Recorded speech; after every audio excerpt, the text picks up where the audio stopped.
We often view online extremism as an abrupt arrival, a sudden eruption of hate. But the transition from loneliness to hostility happens through a slow, quiet erosion that usually stays hidden until it's too late.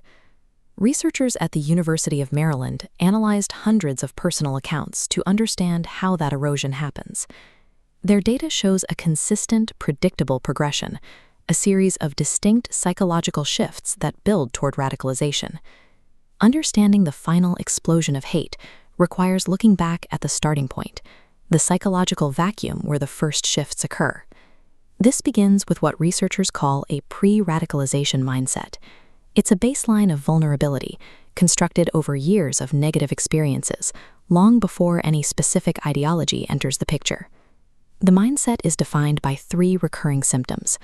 The first is an obsessive fixation on perceived physical flaws, a belief that they are biologically or aesthetically broken. This insecurity is deepened by severe social isolation, often rooted in the lasting trauma of childhood bullying.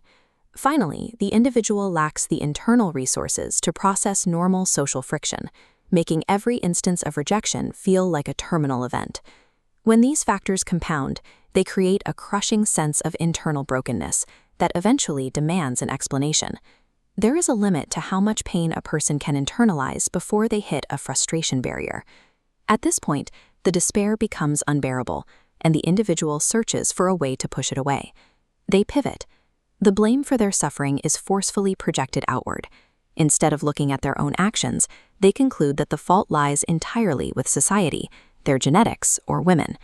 This shift creates a seeker mentality.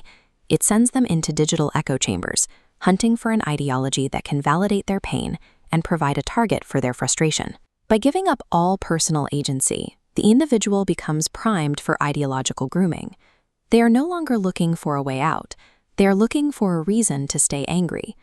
In these online spaces, they find a specific fatalistic worldview, the black pill.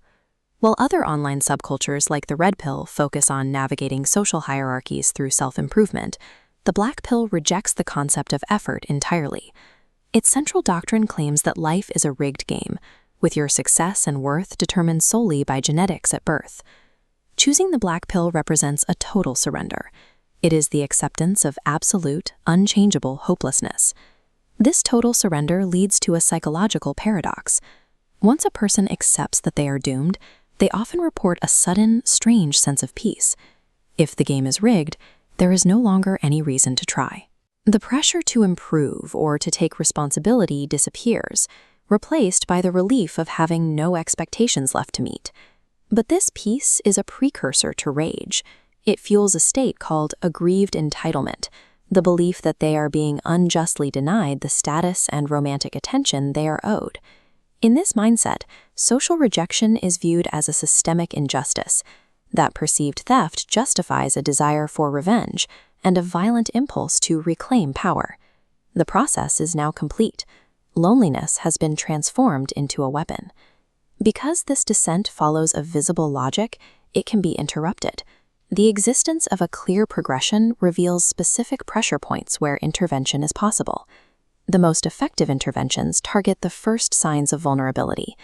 If a person can build social resilience and address their isolation before they hit the frustration barrier, the need for an external scapegoat disappears. This requires a focus on the practical, teaching social skills, providing therapy to challenge fatalistic beliefs, and offering relationship education that builds confidence rather than resentment.